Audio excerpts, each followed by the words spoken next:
Okay, we're back. Difference Maker Podcast. Matt and Chris Calderoni. Excited to be back at it. Keep spreading the love on the topics. We were just talking about the other day. A shout out to Gents Talk Podcast I got to be on, which was awesome. Two really, really good hosts, Samir and Matt. And they're doing some good stuff over there. Like, you guys should check it out too. When you get a chance, I think we come out in the late May episode for when you're tuning in, but of 2023. We talked everything about resilience, everything about high performance, the short-term thinking. It was really, really cool. So nice. Good episode. Yeah, really good episode. Nice. In the sports world, we're approaching playoffs. Very interesting time, at least for basketball, for hockey, and football. They're coming back into their preseasons in April. So it's going to be an interesting time, an interesting couple weeks going forwards, which will be fun, which is why we wanted to get in on this topic today about a safe environment and how to actually cultivate a winning environment. Because I feel like a lot of times we call this the tip of the iceberg conundrum. When it comes to like athlete mental health or high performance or whatever, athletes really are a product of the environment that they're in. Right. And it's like, I think we often forget this when it comes to high performers, where it's of any kind, even not just athletes, but also organizations and, leadership and so on. But it's like, it really, like, your performers, your people, your athletes, your clients, whomever, they really are a product of the environment that you cultivate and create. And it's like, we know that the brain likes safety. We know that the brain appreciates being able to try new things and be creative. But often the problem that we see is there's so many different factors that go into, for example, we were just talking about it before we got on, which is like the coach who lacks a little bit of self-esteem or job security. They feel the pressure from the owners or whoever it might be.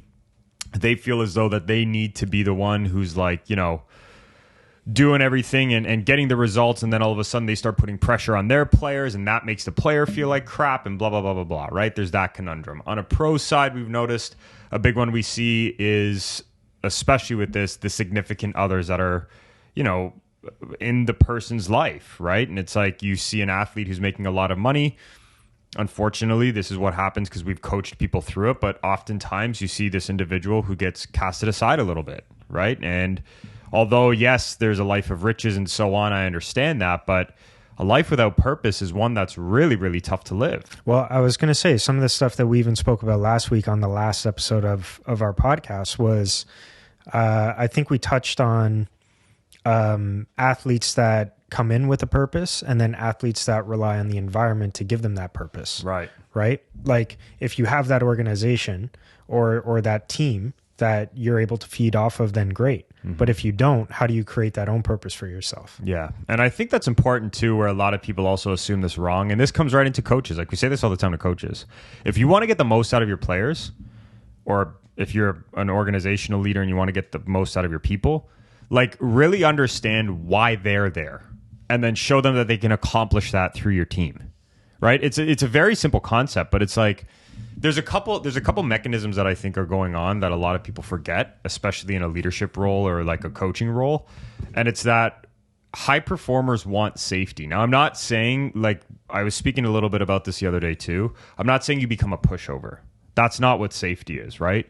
Safety means that you can go out there and try new things, and you're going to make mistakes, but you're not going to get absolutely ridiculed for that mistake. Yeah. Well, safety, to me anyways, it should be an environment that challenges you. Yep. Where you can, make those mistakes, feel comfortable making those mistakes and pushing past it. Like, if for any coach, or like you said, in someone in an organization, would you not want your team to be able to grow underneath you? Yeah. Instead of just going after the target and accomplishing the result, which is great, but that can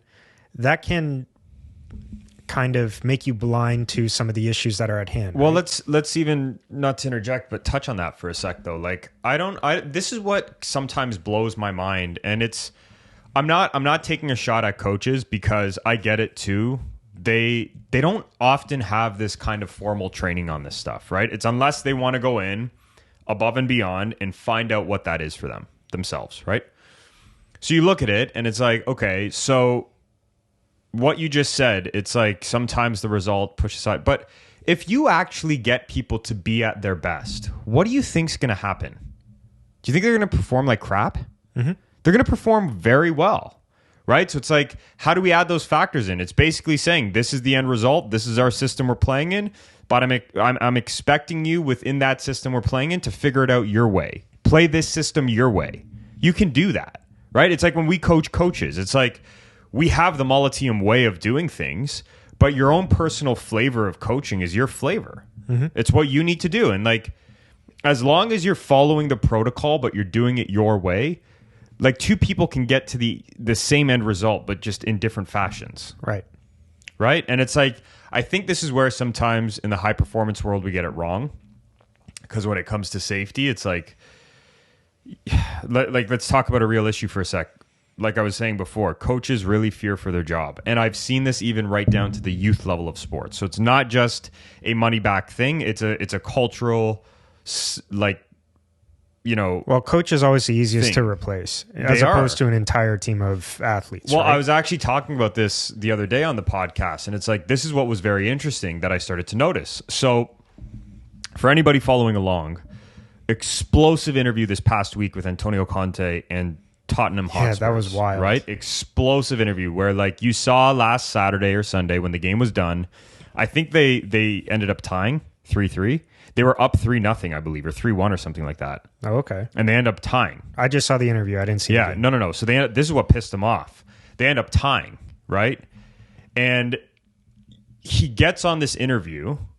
He gets in his post-game press conference, and he starts lambasting the team, right? But here's the thing. So, like, if you go watch the interviews, what's coming out of his mouth is true.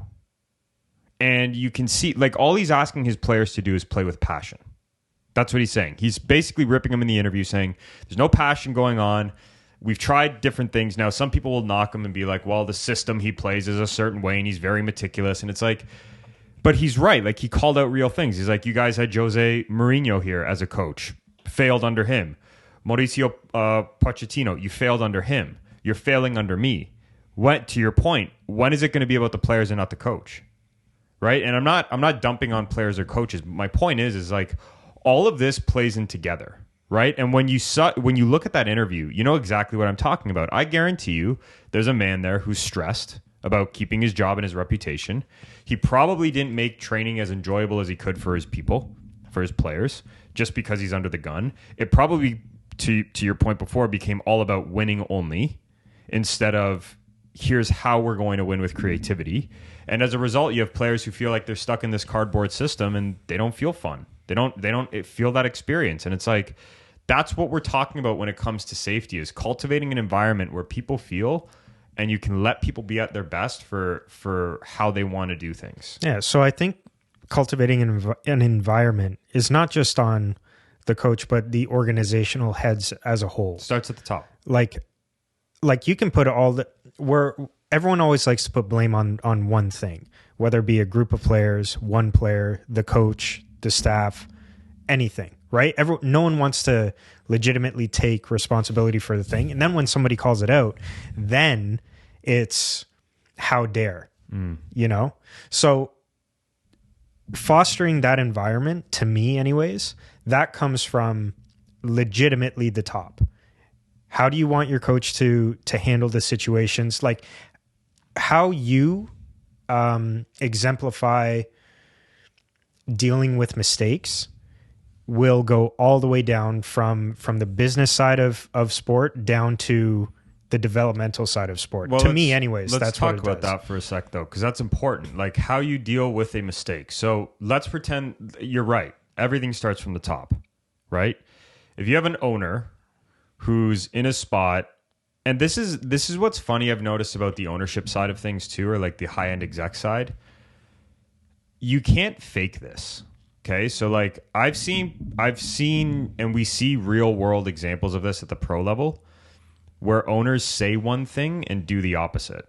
That's faking it, right? Like you can say like we're all about the players, but if all of a sudden you're very quick to fire and you're not letting somebody implement a plan or whatever it might be, and then there's a pattern of that, hence in the case of Tottenham Hotspurs, with the exception of Pochettino, my point is you're going to see that, you're going to lose that trust. Right. You are. Mm-hmm. So you can't say one thing and do the other. That's just basic human behavior. But yeah, it starts from the top. It starts from having somebody who understands, okay, let's look at this hierarchy for a second. The owners have to find the right managers who are going to then, like in North American world, the right general managers, who's going to find the right kind of head coach, who's going to find the right kind of system he needs to play or she needs to play, who's going to then go off on one side and then on the other side find the right players that they're going to have, right? The coach also has to find a staff that also gets along. Now, if the owner does it right and they have values that they stand by, they should be passing those values down to the manager. The manager should be passing those values down to the coach. The coach should be passing those values down to their staff. Their staff and the coach should be passing those values down to their players. That's how you cultivate safety. It is a big undertaking. If you have an owner who doesn't preach this and doesn't have that mentality, and you have a coach who does, it's only going to be so long before the coach starts worrying about their job. See, and that's where the owner starts to worry about their job, because yes, they own the team, they can sell it at any time, whatever the case may be. They can fire at any time. But that's where I think the fear comes in from the owner's side. So, okay, we take a look at, okay, the owner's putting pressure on the coach to win. Why do we need that winning? Because we need the money to go to the next level and next level. So the money is putting the pressure on the owner, and the owner is getting pressure from, the money and whoever owns stocks in the club or whatever the case may be. And then it trickles down. And just to say though, but that's even a real thing. So like people tuning in might be like, well, that's just at the pro level. That's at the youth level too. Oh, 100%. Right? What happens if you have a winning organization? Well, winning organization, level? I think even there was some article, I think that recently came out about the OJHL, I think. And they were talking Ontario about Junior Hockey League for anybody. Ontario Junior Hockey League. And it was something along the lines of, I didn't read the article, but the gist of what some people's commentary on it was that the OJHL was child labor, unpaid child labor or something like that. But again, that was the title of it. If you go into it, when I believe someone broke it down, they were saying, okay, if the organization has players that get drafted, I believe there's a kickback from the team down, right? Also at junior hockey levels in Ontario, right? If you are a AAA organization and you get players drafted, I believe there's a kickback that comes to the club as well. Yes. Right. So that's one thing to say. But that in mind, they're trying to promote the development of players. That's what they were trying to do originally. Yeah. Okay, go on. Yeah, and that's where, again, the pressure comes down and gives those coaches from the owner, from the organization, you got to win, you got to push, you got to do this. They're just necessarily sometimes, not all, but sometimes, coach is going to find the best players of that age because they know it's such a tight timeline. I don't have time to develop these kids over 2 or 3 years. Yeah. I don't have that. I have this, what I have to do, this, what I have to meet by this deadline. I'm just going to go out and find the player to do that. Now, some guys and girls, coaches, they can handle that pressure. Others can't. But you know what kills me about that, though? Like, this is where I think things are really broken. And this is why we keep saying, like, the safety starts from the top, right? So let's pretend I own a team. And let's pretend I know... So let's play this in different scenarios. Let's pretend I own a youth organization for sports. Okay? I'm a soccer owner, let's say. And I know the end goal to attract them. I need to attract the most kids. Let's talk realistic financials, black and white for a second. More kids at your club, more money you make. Fair enough? Agree on that topic? Yep. Okay. Yep. Good. So you have enough players that are coming into your club now. How do you attract them? That's really what we're doing here. Right. Well, if I want to attract the most players to my club, here's what I'm going to do. First off, I'm going to try and find the best coaches in their own specialty. If I'm an owner, I would do this the right way. I would find the best strength and conditioning group that I could possibly find at, a rate that I need in the area, and I would have them partner with the club. I would do the same for mental. I would do the same for nutrition. I would do the same for all those things. And it's like, Matt, that's very expensive. Hold on. Okay. Now I have something to promote. We've got the best support staff in Pickering. Okay. Then I go out, and now this becomes my recruiting tool. Hey, Bob from down the road and Sarah from down the street. This is the support staff you're going to have if you come to my club. This is what you're going to have. And on top of that, we've got some marketing we're doing. You're going to be able to bring some players. And the best part is we are strictly focused on development here. Oh, no way, Matt. Great. So Bob goes and tells his friends and Sarah tells her friends. And all of a sudden now you've got different coaches that could potentially want to be this. At the end of the day, though, my one goal as an owner of a youth club is development. I want to build the best developmental hub possible for kids to come to. If you do that, your marketing A takes care of itself, your success B takes care of itself, and your coaches are happy, your staff's happy. You're giving them resource, right? What do we often see, though, at the youth level? Well, usually what happens is there's a set budget and we work within the budget. And I'm not trying to chop at any owners, but my point is I think you need to switch the mindset sometimes. It's like people, the way that I know it goes right now is from reaching out to clubs and having combos with them before, and also seeing, our friends that we have who are doing it the right way, not just because they're our friends, but because we've had in-depth conversations about this. It's not, let's look at the budget and see what we have room for this year. I understand when there's crunches, but the good owners are looking at it saying, instead of the budget, what does my club need? And how do I find a way to either raise that money, invest that money, or somehow in some way come up with that money? Now, it might be a 3-year plan, but they do it. And they build, and they build, and they build. But if there's something I'm noticing these people are doing, it's development. So that right there, it's like you have that network, you have that safety, you have an owner who wants to develop kids. Okay, safety's installed. That's one situation taken care of. Okay, let's go to the second situation. A junior sports club. Okay, so a junior sports club, let's say, is right before you get to the NCAA level. Same thing with the owners. I'm looking at it the exact same way. If I'm a junior sports club, yes, I want my organization to win.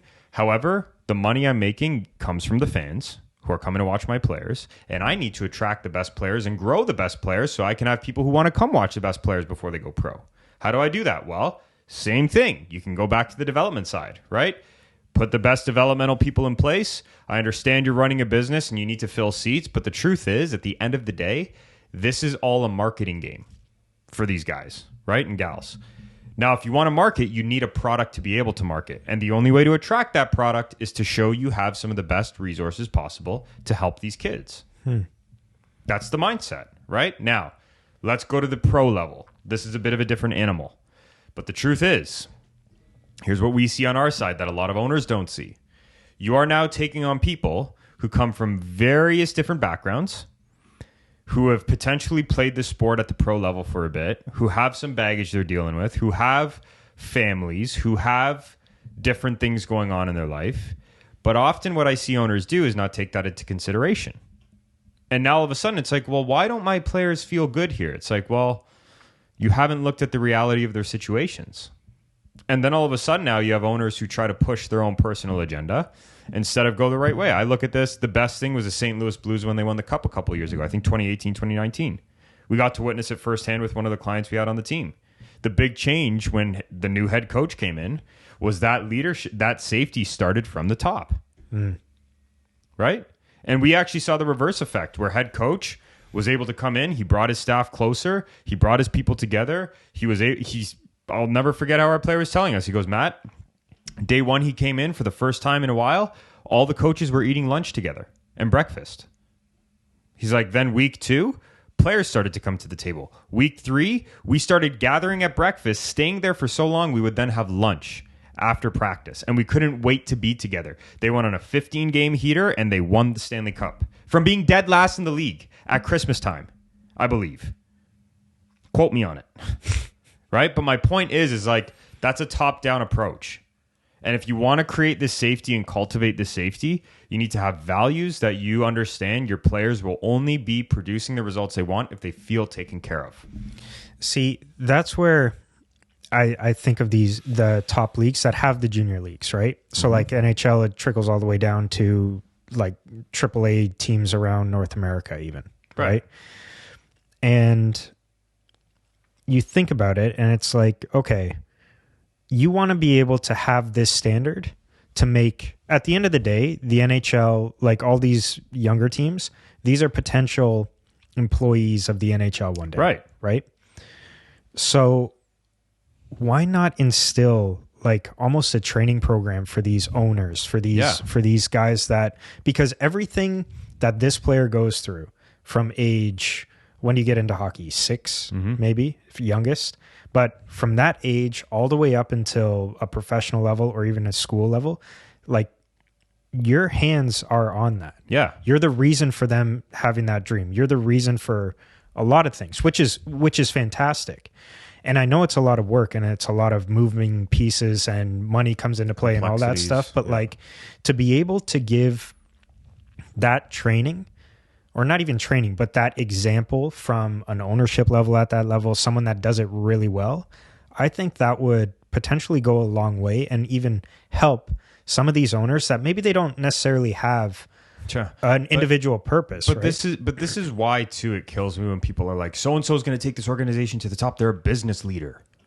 It's like, okay, but to be a real good business leader, it's not numbers, it's people. It's how numbers are a resultant of your people. Yeah.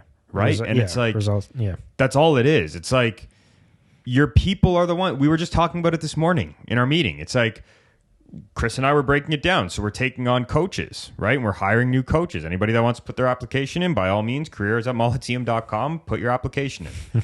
But my point is this. We were asking each other, we're like, so what really makes our program special and what's our product here and blah, blah, blah. And it's like, it's really not the coaching. It's not our method of coaching. People have this similar method. It's the coaches. Our coaches are our product. So instead of me spending 12 weeks to meticulously put the coaching side together, which we have, I've been spending the last 5.5 weeks to date so far focusing on how we can make our people the best. We have personal health plans for each of our coach because we realize that's a big thing to make sure our coach is feeling at their best. We have personal development plans for each of our coach that happen on a monthly and quarterly basis, just like the health plan. We have an experience plan is what we call it, where we want our coaches to take experiences and adventures on a quarterly basis. And on a weekly basis, they need to step away. And guess what? We're going to pay them for those quarterly vacations. Why? Because we need our people to be at their best. I don't need them burnt out. I don't need them overworked. I don't need them feeling mundane. I don't need them feeling like they're just coming into the office. I need them coming in and feeling like mother effing rock stars. Mm-hmm. And the only way to do that is to put more on your people. And here's the crazy part. If we go develop 50 of the best coaches on the planet, what do you think that's going to do to a business? Mm-hmm. Now, I could put all my time into just marketing and sales and an average product. And what most people say, put a 4-star product out and you'll grow a business better than a 5-star. That's just crap. To me, that's a Band-Aid on things. That is. That's a Band-Aid on things. Like, you're going to have to spend more money on marketing and sales to bring new clients in when you piss off the other ones. Yeah. Just like these sports teams are. What have I seen youth sports teams doing lately? You know what I've seen? This kills me. I've seen on Instagram and bullshit like that, on TikToks and all this crap, all they're doing is promoting now certain tournaments that they have going on and what they're going to and so on. And that's good. You know what I've yet to see, though? I've yet to see one youth club come out and be like, here's a snapshot of our weekly periodization of strength and conditioning for a specific player that we went and brought in a strength coach for. If I have a kid and I want to see an organization do it the right way and I want to bring my kid to a good organization, if they're showing stuff like that in their marketing, you're attracting me. You're attracting me. If I see you promoting sessions about how the nutritionist came in and decided to do a one-on-one sit-down with every player in your club that you paid them for at the start of the year, and there's a small fee they pay, and like, let's say, I don't know, $100 for your consultation, and he or she comes up with a plan for you, and this and this and this, and I see them putting in that time, man, I'm going to bring my kid to that club. And don't tell me it's not doable, because we do it on our side. Don't tell me it's not doable. It's beyond doable. You know what's happening, though? Greedy owners. Owners want to put more money in their pocket than they want to put into their people. And people who have a very backwards mindset on how to properly bring in and develop the best in their class. That's why I'm saying, like, organizations at the top that, to me, should have their hand all the way in from development to career path. I'm just using the NHL as an example right now, because right now, to be able to try to watch an NHL game, man, it is shit. Like, here it's fine. In Canada, it's fine. But like, you need 3 or 4 different streaming things to watch it. Why are you making it so difficult? Now, that is what it is. But like, to combat that, to make it more enjoyable for the people, because at the end of the day, they're trying to grow their game. Mm-hmm. You're not trying to put just a Band-Aid on it and let's promote it in Asia and Europe and all this other stuff. You want to grow your game, make it enjoyable from the youth to professional level. And it's not like, obviously, there's money involved, and teams in that city, they go out and they do their stuff. Like, the players go out and reach out to the community and all that stuff, which is fantastic. But I mean, for the teams that maybe aren't in the city, maybe they aren't close to those teams or anything like that, that don't necessarily get that, have some sort of just small training for those guys to see, like, hey, they give a shit. Yep. Like, it's not just a burnout and that's it for these players. It's, well, there's something there for them. That's what I would do. But even these programs that I hear a lot of people talking about, like life after sport programs, and I'm not just talking like, let's look at all the levels. Pro levels, in my opinion, poor job done. Very poor job done. We're the guys that get called about it, right? Junior hockey levels or junior sports levels, poor job done. All the time I see this stuff being talked about, like, okay, we have this transitional period to help a player out. It's like, look, to your point, if you're taking a kid on and you're going to be in charge of their life for 4 years, essentially, or 3 years or 2 years even, you need to have, from onboarding to offboarding, how you do it. Like, that, to me, it's very, I don't think people understand sometimes, or maybe we do and we just like to turn a blind eye to it. I don't think people really can grasp the entirety of how challenging it is for an athlete to finish their like junior career or developmental career and not go on to the next level. Yeah. Like, I was one of them, but I was a little different where I took my own things on. But B, we see players going through this all the time, and it's like, it's a very, very tough time for the athlete. I don't care what anybody says. And it's like, unless you have parents that are so well equipped for that, teams should be taking on the responsibility of how to transition their players out of sport. You've just dealt with their life for so long. It's the same way companies have severances, right? Yeah. Like, I know companies aren't taking care of the habitual part of like, okay, what you're doing in your day-to-day life, but let's be real for a sec. What's a severance package? You were making this much money before. Here's your package now to leave. Here's how we're transitioning you out.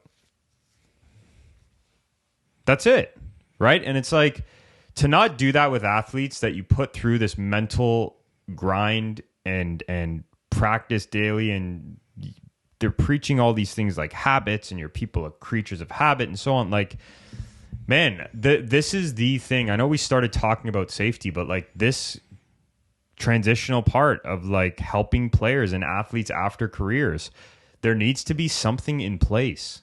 And maybe the athlete who retires from the pro level is like, hey, I just need to relax for a bit. It's like, great, here's your relaxation protocol.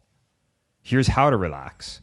It's not partying in the clubs all the time and drinking till your face is about to fall off and taking every drug on the planet. That's not how you relax. Or even to retire and then come back in. Right. Like a couple, Tom Brady and who was it? Michael Jordan. Yeah. A bunch of people. Because they didn't. You know. I'm sorry, man, but I don't care what anybody says. Like, looking at those specific scenarios, those were evident cases of individuals who didn't know what to do or how to transition out. Hey, I don't know how Cristiano Ronaldo or Messi is going to retire.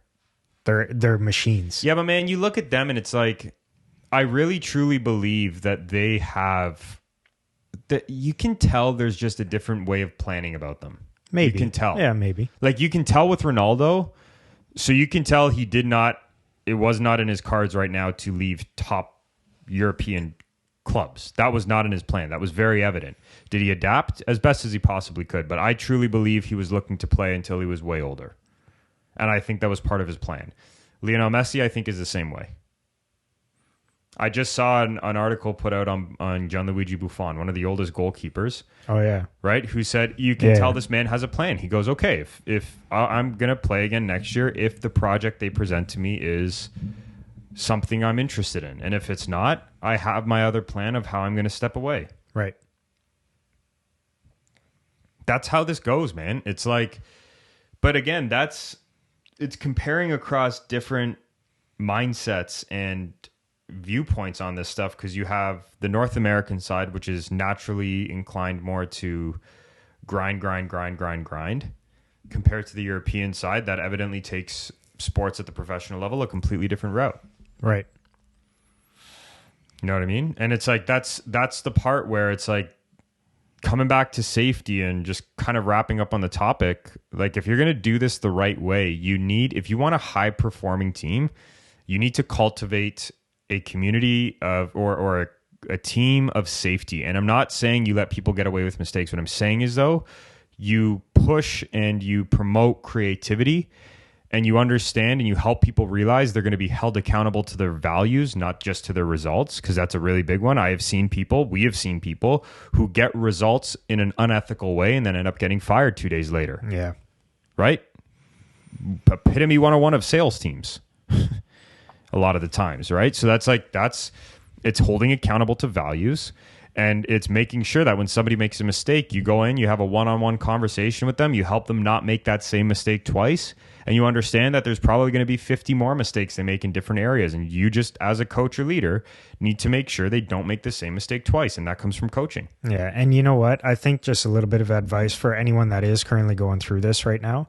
As the athlete or coach? As the coach. As the coach. I would say if there's pressure being applied from you from above, and you're that buffer between the business side and the athletic side of the organization, I would say if you stick to what's best for the athletes that you're coaching, regardless of what happens, you can walk away knowing that, I got it. Yeah. I got it done. Regardless. And I'm sorry, but like, think of it this way. What would you rather? Would you rather the people who are going to eventually play for you again when you get another job, because you will get another job, I'm telling you, unless you do something catastrophic, would you rather your players be talking poorly about you and how you decided to treat them and the way you were and spreading that? Or I don't want that. Well, even the right organization is going to find you. Like if they want that culture in that team, they're going to find you. They're going to lock you down. I know. And I know it sounds like, well, that's very simplistic in the way you're explaining it, but it's like, yeah, it actually is.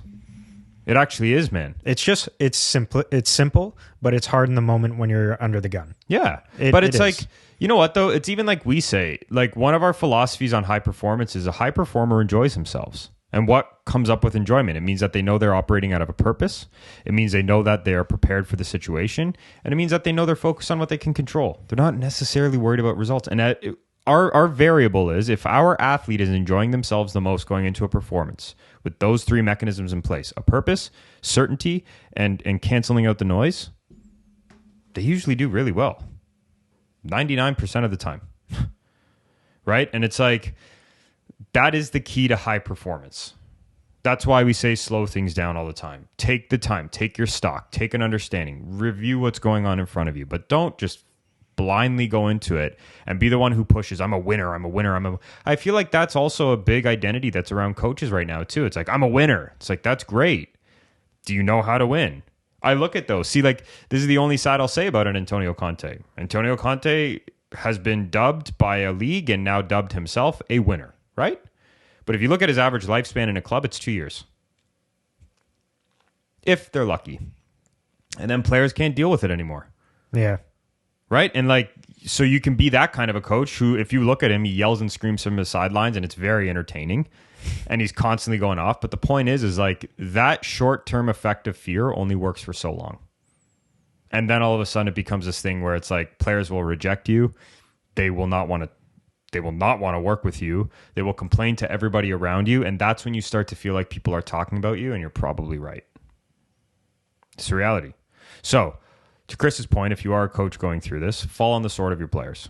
And I would also take a look at, just have some background knowledge of some coaches that have stuck around for a while. Yep. And are highly respected. You don't necessarily see them in the media like going off and stuff like that. I would take a look at them, because there's a lot of patterns that you can not replicate, but you can learn from. You know what I've noticed, though? This is the last thing I'll say. It's actually more about the intent and the mindset that the coach comes into the situation with, more than it is about their tactic.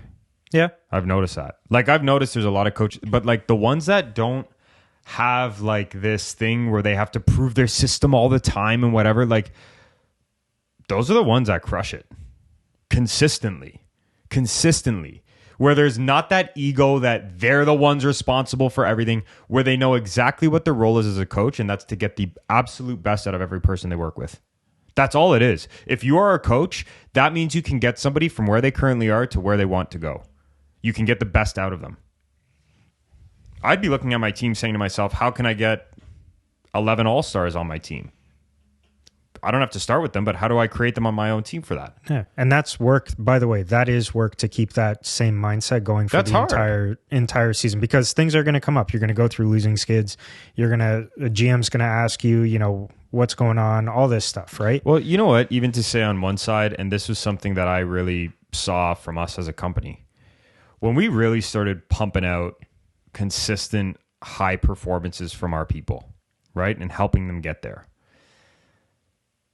That process was excruciating in a positive way to slow things down.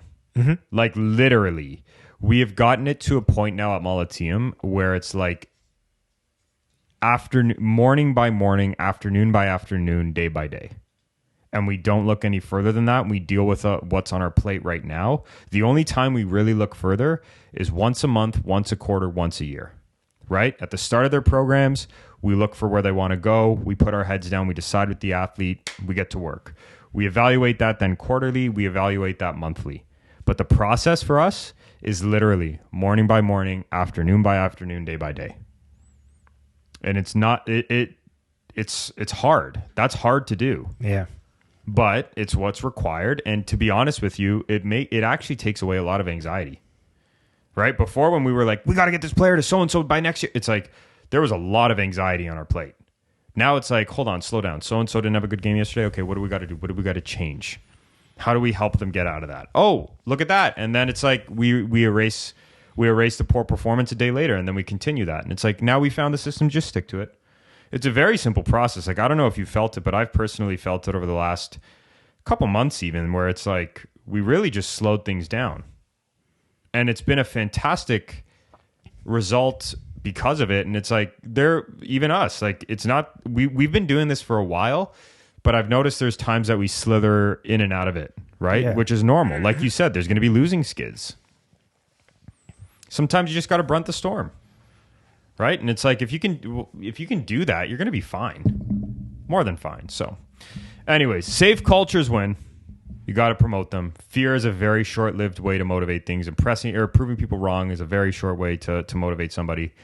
Keep that safety culture. Start with some values. Make sure you're bringing that consistently. And if you are an owner at the top, understand the best way to promote your organization is to actually put the best developmental pieces in place for your people and actually stick to it. Work it, market that. You're going to get a lot of kids. I'm telling you, if you're owning a youth organization, you are going to get a lot of kids out of that because of it. So if you want to work with us one-on-one, we got links below. If you want to work with us in one of our programs, we got links below for that. And if you need any kind of support, you want to reach out, just get us support@molliteum.com and we'll answer it. But anyways, till then, stay resilient.